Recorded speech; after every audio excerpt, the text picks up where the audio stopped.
Mastering the Mystery of Ellipses.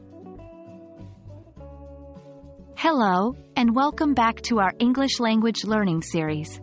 Today, we're going to explore a powerful, yet often misunderstood punctuation mark, the ellipsis.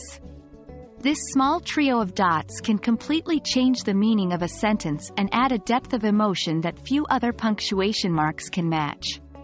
By the end of this video, you will understand what an ellipsis is and how to use it effectively. Let's get started.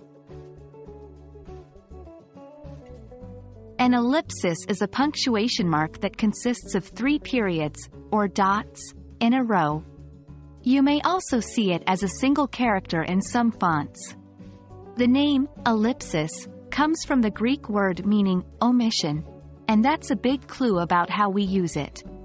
An ellipsis is generally used in writing to indicate an omission or suppression of words. It's like a pause or gap, left in the text for you to fill in with your thoughts or words.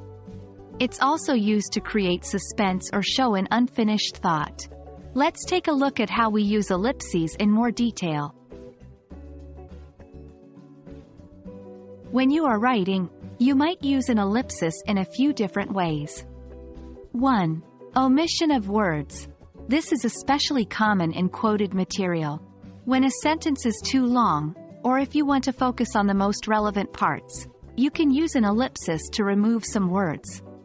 For example, consider the sentence, "The boy ran down the street, through the park, and into his mother's waiting arms."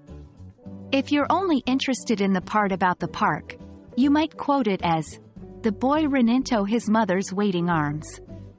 2. Creating suspense. In narrative writing, authors often use ellipses to create suspense.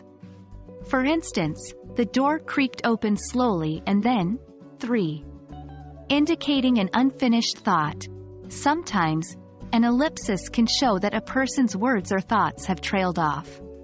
For example, "I thought I knew what to do, but now." One common question about ellipses is whether or not to put spaces between the dots. This can depend on your country's writing conventions or the style guide you're using. In American English, most style guides recommend including spaces between the dots, like this. ... In British English, the convention is usually to leave out the spaces. Remember, while it's tempting to use ellipses liberally in casual writing, like text messages or social media posts, overuse can lead to confusion and misinterpretation. It's better to use them sparingly and purposefully in more formal contexts. And that brings us to the end of our introduction to ellipses. Now you know what an ellipsis is, how it's used, and some of the considerations around its spacing.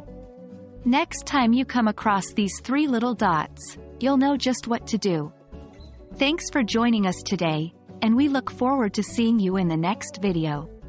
Remember, keep practicing and exploring the nuances of the English language. Happy learning!